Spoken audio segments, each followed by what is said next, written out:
Hello everyone, welcome back to my channel. It's me Zainab Fatma here. So guys, इससे पहले हमने pome odd to Nightingale के 3 stanzas explain किए थे और this is the 4th stanza I am going to explain. और इनसे पहले 3 स्टैंजा में उसमें हमने देखा था किस तरह से पोएट नाइटिंगेल को एड्रेस कर रहा है।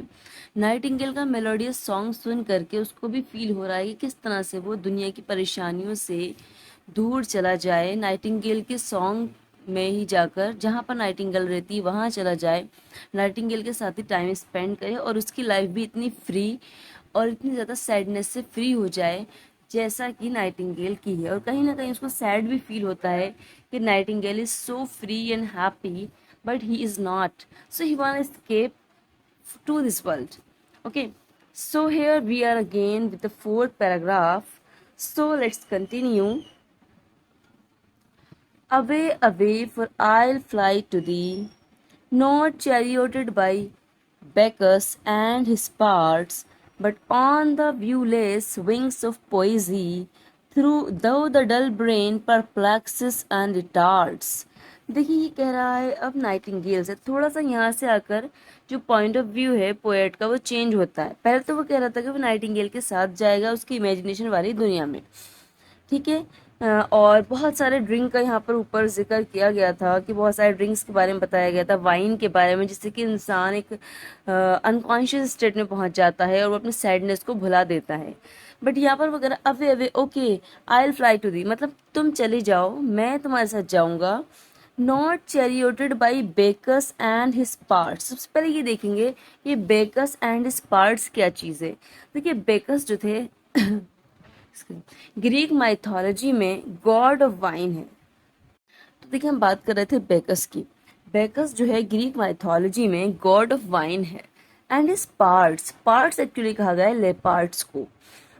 मतलब कि ग्रीक माइथोलॉजी में ऐसा माना जाता है कि जो बेकस हैं गॉड ऑफ वाइन वो अपने चैरियट पे जाया करते थे और उनके चैरियट को जो ड्राइव कर रहे थे वो थे लेपार्ड्स।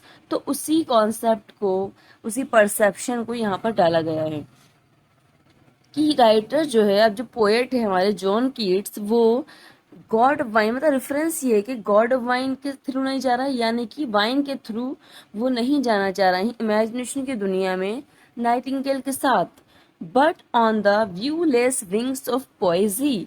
यानी कि पोइजी पोइजी क्या है, पोइट्री प्लस इमेजिनेशन। वो जाना चाह रहे हैं पोइट्री के थ्रू और उसके ऐसे विंग्स हैं पोइट्री के, आपने पढ़ा ही होगा और हम देखते हैं पोइट्री में कि एक कोटेशन भी होता है कि logic can take you from A to B but A to Z और A to B, but imagination can take you everywhere. तो यहाँ पर वही वाली बात है कि इमेजिनेशन के थ्रू, अपनी आर्ट के थ्रू, अपनी पोइट्री के थ्रू राइटर पोएट कहीं भी जा सकता है अपनी एंजॉयमेंट की तरफ, अपने सारे सैडनेस को भुला करके।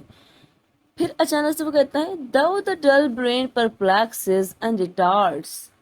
फिर कहता है हालांकि क्या है कि मेरा जो डल ब्रेन है वो परप्लेक्सेस यानी कंफ्यूज्ड है, रिटार्ड भी टायर्डनेस रिलेटेड स्लोनेस से, कहते हैं ना मेंटल रिटार्ड पीपल, मतलब जो कि अपना नॉर्मल वे में वर्क नहीं कर पाते हैं, ठीक है। तो ऐसे वो बोल रहे हैं पोएट की हालांकि मेरा जो ब्रेन है, मेरा जो माइंड है वो कैसा कंफ्यूज्ड है, टायर्ड है, वो इतना एक्टिव नहीं है। फिर कह रहा है ऑलरेडी विद दी, तुम्हारे साथ पहले से ही हूँ। अब इसके बाद क्या हो रहा है, इसके बाद वो थोड़ा एटमॉस्फेयर का, अपनी सराउंडिंग का थोड़ा सा जायजा ले रहा है, या फिर हम कह रहे हैं कि ओवरव्यू कर रहा है, ऑब्जर्व कर रहा है। Tender is the night, soft है night, and happily the queen moon is on her throne. यहाँ पर थोड़ा पिक्चराइज किया गया है सराउंडिंग को। हैप्पीली का मतलब है परहैप्स, शायद। क्वीन मून, क्वीन मून कौन है, डायना, ग्रीक माइथोलॉजी में queen moon is on her throne. कहने का मतलब क्या है, अपनी गद्दी पर है, थ्रोन पर है, यानी कि क्वीन मून जो है वो क्वीन मून यानी मून अभी विजिबल है क्योंकि नाइट का टाइम है ये।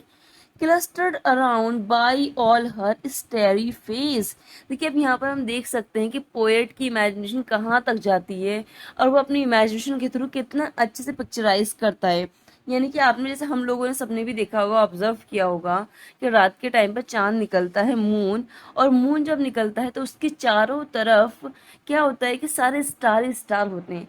इसको ही पोएट ने, जॉन कीट्स ने पिक्चराइज किया है कि क्वीन मून अपनी गद्दी पर है और उनके चारों तरफ क्लस्टर्ड कौन है, कौन घेरा लगाए हुए, कौन गैदर्ड है, स्टेरी फेज, यानी कि फेज यानी परियां, एंड परियां जो होती हैं फेरीज, स्टेरी यानी कि लाइक स्टार वाली। कहने का मतलब क्या है, स्टार लाइक फेरीज, स्टार को फेरीज से कंपैरिजन किया गया है कि बिल्कुल इस तरह से लग रहा है जैसे कि क्वीन मून अपनी थ्रोन पर है और उनके चारों तरफ स्टार फेरी के रूप में या फेरी की तरह चारों तरफ गैदर्ड हैं।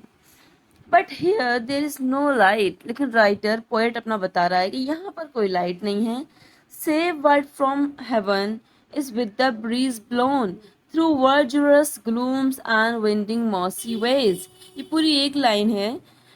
यहाँ पर कोई लाइट नहीं, पहले वगैरह सेव मतलब एक्सेप्ट कहाँ तक, हेवन से आ रही है, कैसे आ रही है, विद द ब्रीज ब्लोन, जैसे ही हवा चलती है, थ्रू वर्जरस, वर्जरस क्या है, प्लांट्स को कहा गया है, फ्रेशली ग्रीन प्लांट्स यानी कि पत्तियां, लीव्स, लीव्स के अंधेरे के बीच में से और हवा चलने से, winding mossy ways, mossy in just like moors, ठीक है, हवा चलने से देखते हैं ना कि जैसे आप इमेजिन कर सकते हो जब हवा चलती है, बहुत सारे घने जंगल होते हैं, प्लांट्स होते हैं, लीव्स होती हैं, उसके बीच में जब हवा चलती है तो लीव्स आर रसलिंग, वो आपस में टकराती हैं और थोड़ा गैप होता है, और जो चांद की लाइट होती है, मून लाइट, वो बीच में से स्ट्रीक की तरह निकल कर आती है। तो ऐसा ही कुछ इमेजिन कर रहे हैं ये, और इन्होंने लिखा भी है यहाँ पर कि बस कहाँ से लाइट आ रही है, हेवन से लाइट आ रही है, नेचुरल मून से लाइट आ रही है, और कैसी आ रही है, जब पत्तियां टकरा रही हैं हवा चलने की वजह से। तो this is a very very beautiful observation, beautiful picturisation in this stanza. Okay, okay students, so let's have a look at fifth stanza. I cannot see what flowers are at my feet, nor what soft incense hangs upon the boughs, but in embalmed darkness gaze each sweet wherewith the seasonable month endows the grass, the thicket, and the fruit tree wild. Okay, let's stop here. देखिए ये जो fifth stanza है इसमें basically there is nothing so tough here, only here is about the description of few flowers.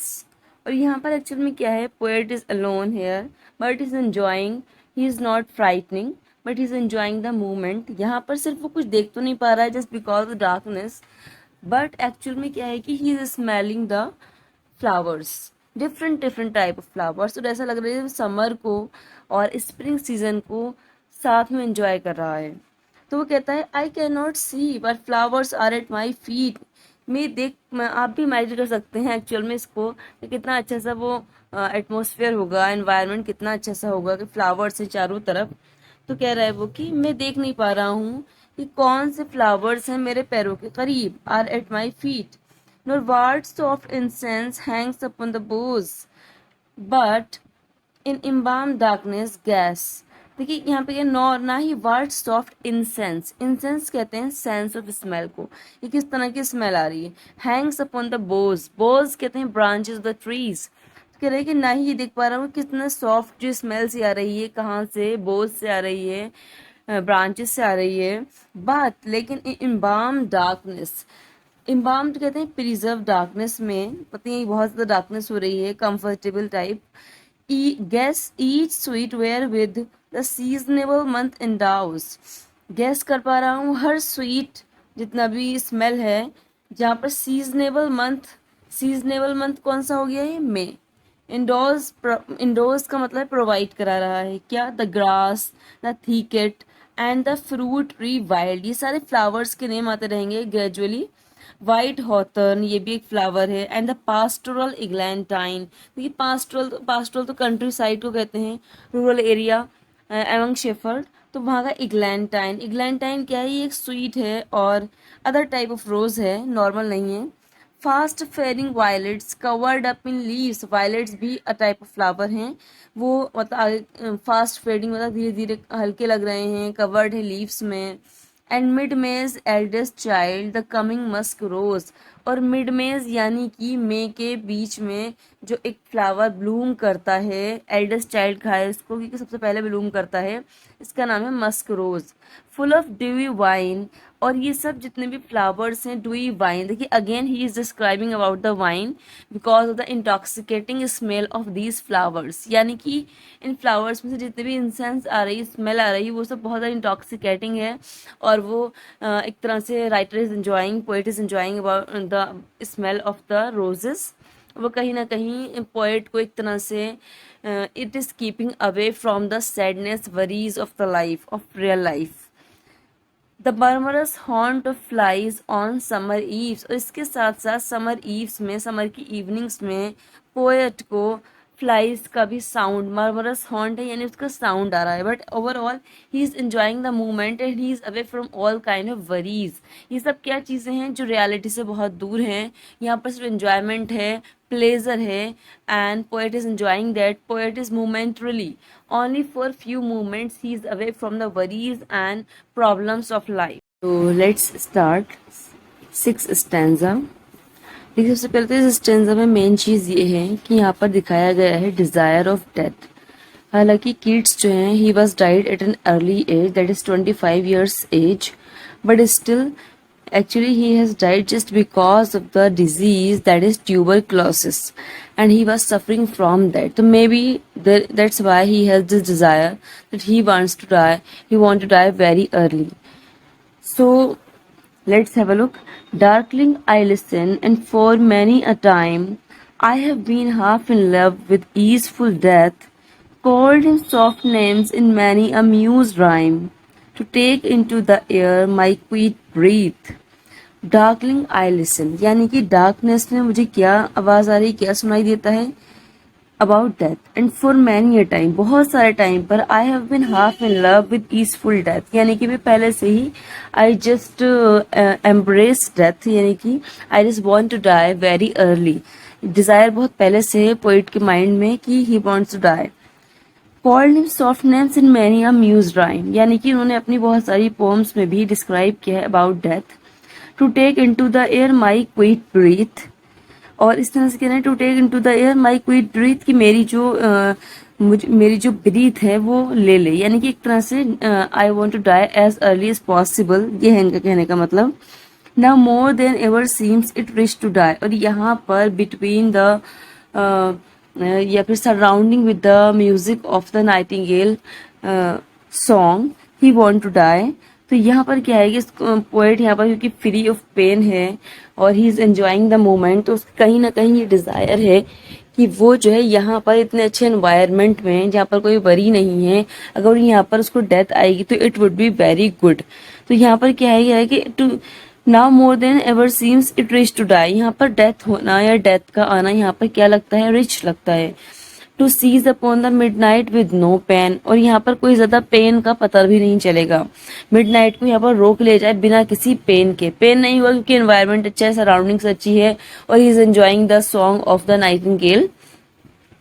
While thou art pouring forth thy soul abroad in such an ecstasy, फिर यहाँ पर वो address कर रहा है Nightingale को, कह रहा है कि लेकिन तुम्हारी जो आर्ट है, तुम जो क्या कर रहे हो, तुम अपनी सोल को यहाँ पर पोर कर रहे हो, यानी कि यहाँ पर जो नाइटिंगेल है अपने सोल के थ्रू, यानी अपने सोल के थ्रू ही तो सॉन्ग को सिंग करती है यहाँ पर।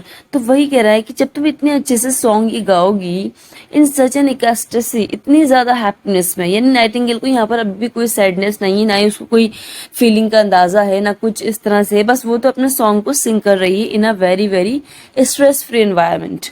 तो अगर तुम इतने अच्छे एनवायरनमेंट में यहाँ पर सॉन्ग को सिंग करोगी, कौन कह रहा है, poet, still would I sing, मतलब even if I would die you will tell this song, you will sing this song, हालांकि मैं मर जाऊंगा तब भी क्या होगा, तुम अपना सॉन्ग सिंग करोगी। And I have ears in vain, लेकिन क्या है कि मेरे जो एयर्स हैं वो तो यूजलेस ही रहेंगे, यानी कि मैं तो सुन ही नहीं पाऊंगा उनको, कैसे सुन पाऊंगा जब कोई इंसान डेड हो जाता है, person is going to die और person is death is suffering from death, तो क्या है कि उसको तो कोई चीज़, कोई सेंस ही नहीं रहता है what's going on in the world, he is free from all, he is away from all. तो जो नाइटिंगेल का सॉन्ग है वो तो यूजलेस सा है मेरे एयर्स के लिए। To thy high requiem become a sod. देखिए यहाँ पर दो वर्ड ऐसे हैं जहाँ पर हमें बहुत ज़्यादा ध्यान देने की ज़रूरत है। रिक्वेम में का मीनिंग होता है क्रिश्चियन सेरेमनी होती है जिसमें प्रेयर्स पढ़ी जाती हैं, किसके लिए, डेड पर्सन के लिए। किसकी सोल के लिए, डेड पर्सन की सोल के लिए। सॉर्ड के वैसे तो कहते हैं अर्थ को, लिटरली जो इसका मीनिंग है, लेकिन यहाँ पर ऐसा लग रहा है सॉर्ड का मतलब है just like earth, just like soil. तो कह रहा है कि तो तुम्हारे जो हाई रिक्वेम है, जो तुम्हारा सॉन्ग है मॉर्निंग का, वो तो बिल्कुल जस्ट लाइक क्ले या सॉइल की तरह हो जाएगा, उस वो तो इतना ही यूजलेस होगा जितना कि मिट्टी होती है। यानी कि एक तरह से देखा जाए तो पोएट को डिजायर भी है डेथ की, और बाद में उसे थोड़ा सा अफसोस भी हो रहा है, he is also feeling sad कि वो नाइटिंगेल के सॉन्ग को एंजॉय नहीं कर पाएगा।